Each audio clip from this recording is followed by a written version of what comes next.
साहेब बंद जी। आज हम बात करते हैं ब्रह्मचर्य पर।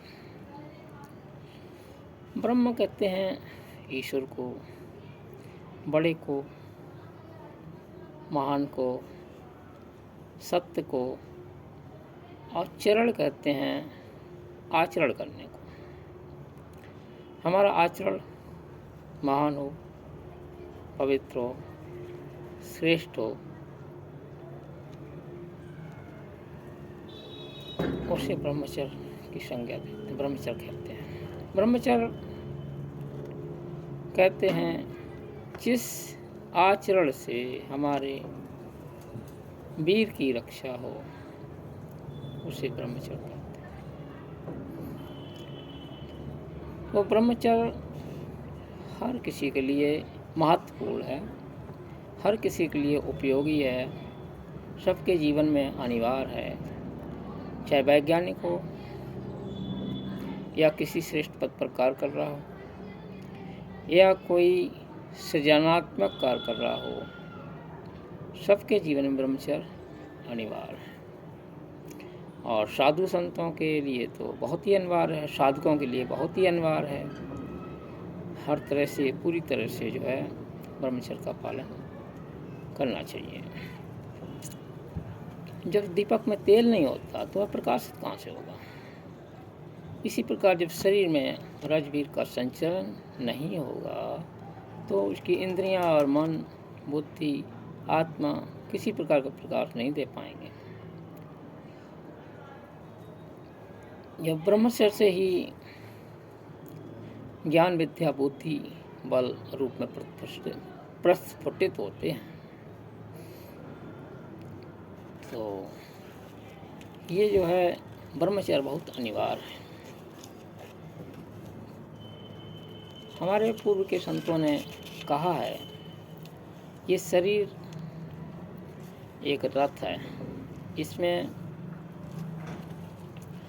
बैठने वाला आत्मा है, इंद्रियां उसके 10 इंद्रियां उसके घोड़े हैं, मन उसकी रस्सी है, जो जिस लगाम बोलते हैं, मन रस्सी है। और मन रस्सी है, बुद्ध उसकी सारथी है। बुद्ध रूपी सारथी अगर विवेकवान है, सावधान और संयमी है, जिसकी मन पर पूरी पकड़ है, तो हम आत्मा को मंजिल तक पहुंचाएगा, आत्मा सुखी रहेगा। और अगर बुद्धि असंयमित है, लगाम ढीली है, मन उच्छृंखल है, तो रथ कहाँ जाएगा और हमें भी उबड़ खाबड़ ले जाके और हमारा भी पतन कर देगा। कहने का तात्पर्य है, हमारा मन सदैव बुद्धि के अधीन हो और इंद्रियां मन के अधीन हो और बुद्धि आत्मा के अधीन हो। हमारा आत्मबल सर्वोपरि है। आत्मा के तल पर जो जीता है, आत्मा के राज्य में जो प्रवेश कर जाता है, जो आत्म तल पे जीता है, उसकी मन, इंद्रियां सब स्वचालित रहती हैं और मतलब उन्हें जैसा चलाता है वैसे ही चलती हैं। संयमित जीवन ही उपयोगी जीवन है। एक संत किसी वेश्या के रंग रूप में विमोहित हो गए और उन्होंने, संत अच्छे थे, संयमी थे, लेकिन पिघल गए, कहीं से विचल गए कैसे ही, तो उन्होंने उससे अपना इच्छा जाहिर की। वेश्यन का विचार किया और उन्हें कहा, भाई हाँ ठीक है, हम आपकी इच्छा पूरी करेंगे, लेकिन आप हमें एक रत्न जड़ित शाल भेंट करेंगे तो मैं आपकी इच्छा करूँगा। उसने विचार किया कि ये संत हैं, गरीब हैं, इनको कहाँ से ला पाएंगे, ना आ पाएंगे, क्यों ये पतित होंगे। लेकिन संत किसी राजा के यहाँ गए और राजा दयालु था, उसने जो है उन्हें एक रत्न जड़ित शाल भेंट कर दिया। वो आके वैश्या के पास पहुंच गए। वैश्या ने सोचा ये तो पतित होने के लिए ही तैयार हो रहे हैं पूरी तरह से। उसने वो शाल लिया और गंदी नाली के कीचड़ में डुबा दिया। संत को बड़ा गुस्सा आया। संत कहने लगे ये क्या किया।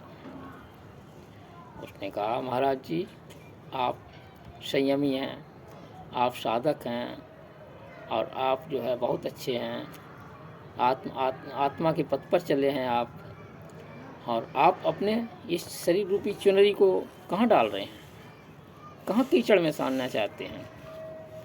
संत को अपना आभास हुआ और वो जो है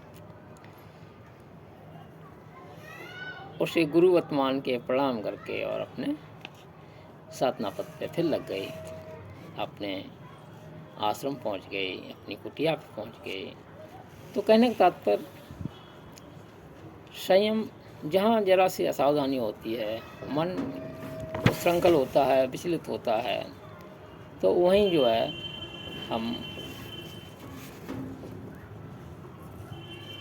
गिर जाते हैं अपने पथ से। तो सदा ही हमें जो है अपने अडिगता के साथ ब्रह्मचर्य पूर्वक चलते रहना चाहिए और आगे बढ़ते रहना चाहिए। तभी हमारा उत्थान होगा और हम कहीं डिगेंगे नहीं, किसी के बहकावे में नहीं आएंगे, किसी के झांसे में नहीं आएंगे, मन इंद्रियों के गुलाम नहीं बनेंगे।